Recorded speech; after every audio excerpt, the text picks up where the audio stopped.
Go. Hey, what's up? I'm Roman Lily, and today I am actually at a yoga retreat, believe it or not. So amazing here. It's called Swan Sati. We'll have more on that later. But for now, I want to tell you about an interview, a chat that I had with a friend of mine, and we're talking about, what it's like when you leave a job that is not very fulfilling and leaving some things behind that seems really prestigious and glamorous, but it's really not, and what it's like to feel a little bit different and have friends think you're kind of weird. So that's what we're talking about now, and at the end of the video I'm going to tell you about other chats that I have coming up with different friends and people who are living really alternative lives overseas and who are doing some cool things. So stay tuned to the end and we'll continue this conversation. Okay, I'm so excited because today I'm here chatting with one of my favorite people in Chiang Mai, Thailand, and that is Shikha. And today we are talking about some things. They seem really glamorous, and they're not so glamorous, actually. So we both came from backgrounds that definitely felt sort of, on the outside, they look really great. I personally used to work in Hollywood and television, and, was around celebrities sometimes, on red carpet events and all this stuff, and no, I didn't care at all. Like, it was... it became for me. Yeah. It was kind of a soul-crushing job, and... I think there's other fields, and you worked in Toronto, had a fancy apartment. Tell me about that and your story, and that wasn't enough for you as well. You're here in Chiang Mai, you're not there anymore. Yeah. I wish it was enough for me. I really wish that I could have been happy there, so I could have stayed in that glamorous life. Yeah. Because everyone else seemed to love it. Everyone else was like, wow, you have a great life, you're very lucky, blah, blah, blah. Yeah. And to me, I'm looking at myself, I should be happier. I would keep on telling myself that. I get up in the morning, and I'm like, can't I just be happy about this? Please, God, let me be happy about it. But I couldn't. So basically, I lived in Toronto. I'm originally from India, but we moved to Toronto 10 years ago with my family. And I lived downtown Toronto in a beautiful district called Financial District. Really, really posh, beautiful condo. Just amazing. I had dinners at all these fancy restaurants all the time, street food all over the place. Living the life. Living the life. The ultimate life where everyone wants to come to Toronto and live that life. And people would talk to me and say, oh, you're actually doing it. That's amazing. But no. And this is what I was going to say. I think that, being in Hollywood and in television, I think I met a lot of people who it looked like they should be so happy and they have all this money. I didn't have a lot of money, by the way. I was working in Hollywood. I was getting by. Okay, let me be very clear. I was not one of these people who was like, oh, yeah, I'm so rich. No. Right.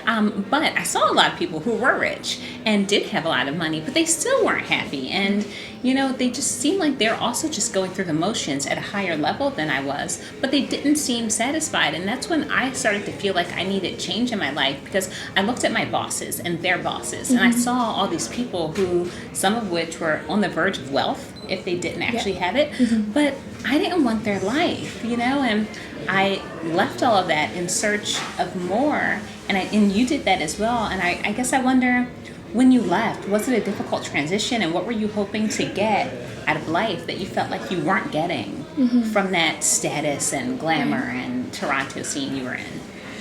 I just wanted some more meaning to my day. Just as a chunk, the hours I spent during the day were spent in meaningless activities when I was at work. Basically, I would spend it sending emails off to people I hated over topics that were absolutely despised by me. Selling more software. Who cares about selling more software? Really, I hated it. Yeah. But so it was just meaningless activity after another and after another. And so when I quit my job, I realized that I was able to spend my days doing the things that really meant something to me. I would be able to get up in the morning and just bounce out of bed because I was so freaking excited. I was like, yes, I get to do the things that I actually care about.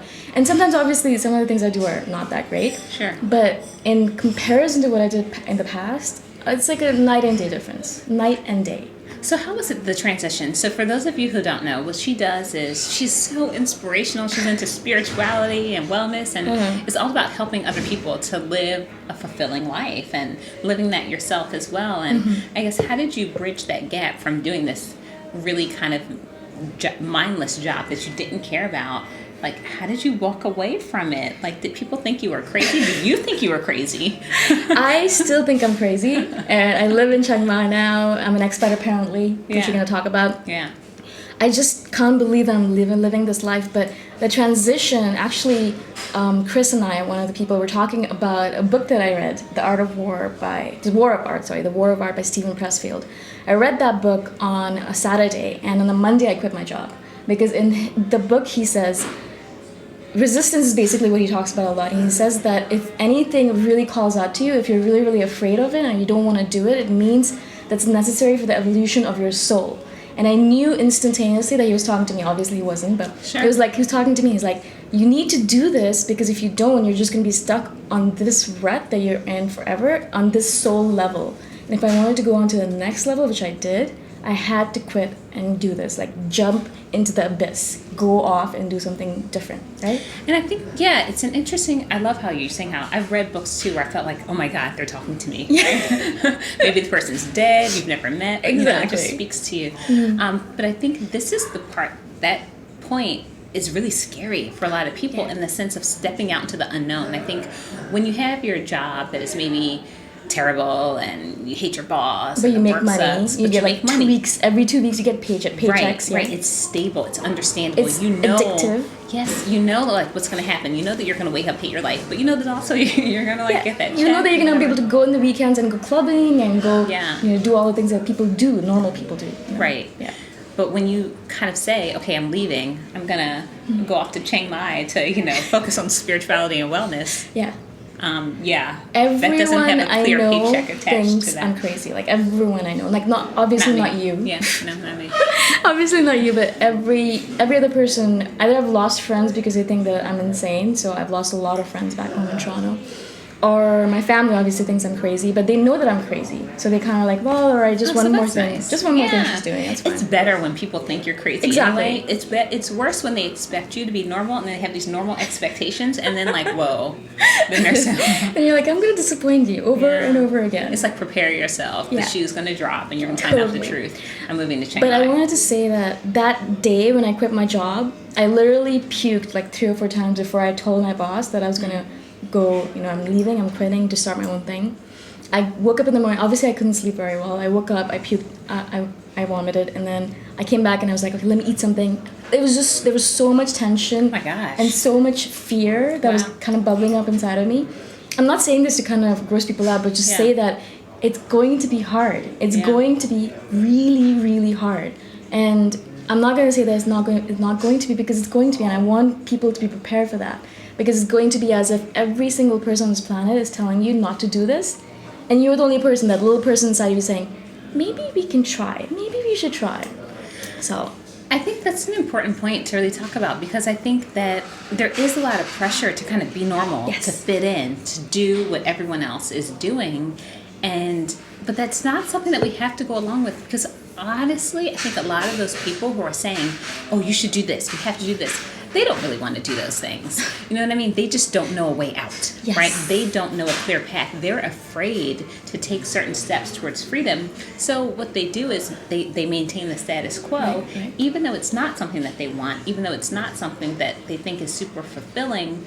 But I guess, how do you cope with being the weirdo in a way, right? Like, of course, here in Chiang Mai, which is great, by the way. Yes. If you don't know about Chiang Mai, let me just tell you for a minute. Chiang Mai is great because there's just so many people here who have stepped away.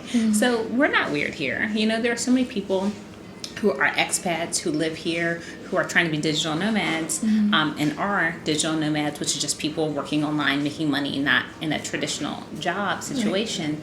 But back home, there aren't necessarily so many. It's not so normal. So how do you handle interacting with, because here it's easy, but how do you interact with people back home? How do you interact with people who are still trying to put you into this little box?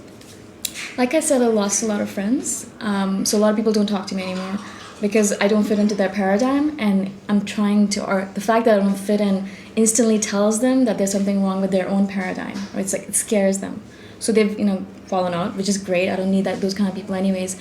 But the people I do keep around, a lot of them are the kind of people who want to do this. And I think they keep me around because I motivate them in a way and tell them, okay, it's possible to live a different kind of life.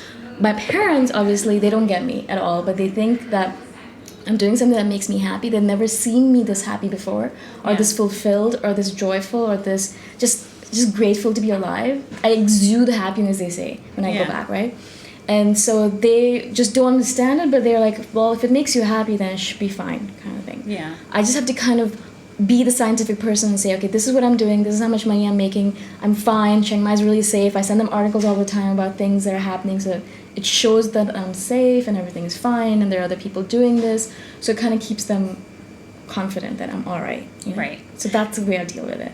And that's something we were talking about just before this was you don't consider yourself an expat, No. which I think is kind of funny because hello, you live in Chiang Mai, you have an apartment here. I don't own an apartment here. You don't own it, but you're staying in one. Yeah, but it's so funny because I always thought of expats as retirees. That's my perception. So you just feel like you're not old enough to be an expat. Exactly. Maybe in a decade after living here. 10 more years maybe, and then I'll be there. 10 more years should be an expat. For now, you're just digital nomading it up. I am a backpacker, I guess. You're a very stable backpacker. Most people think of backpackers are like trekking all around town. I do have a backpack at home though.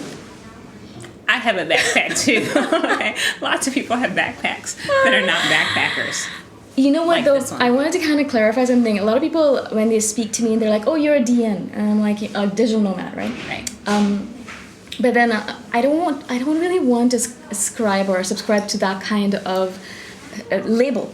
Because then that means that I can't talk to all those people who are hippies. And then hippies are in one class. And then DNs are in one class. And Now, then see, I disagree just in the sense that's how it's set up, though. That's how it's set up. It's not supposed to be like that. Because I have think my you feet can join everywhere. all the clubs. Absolutely. I'm in the Absolutely. digital nomad club. I'm in the hippie club. You're I'm in the vegan YouTube club. the YouTube club, the black club, like The vegan club. I'm in the vegan club for sure.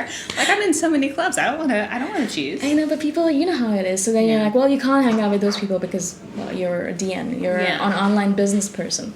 I'm like, no, I'm a hippie as well. So I want to go to all the hippie events too. I want to go kirtan chanting, and I want to do improv, and I want to do all that stuff, you know? When you and go then I for want to come kirtan back. chanting, you let me know. We'll go together. And then I want to come back home and do my YouTube stuff and all that stuff. And that's the reason I love this life, because I can be whoever the hell I want to be. And It also doesn't to say, matter. that is also the thing. Like here, sure, like people have little boxes, but even with the digital nomads, throw those it's boxes all right. out. You don't have to do anything you don't want to. Right.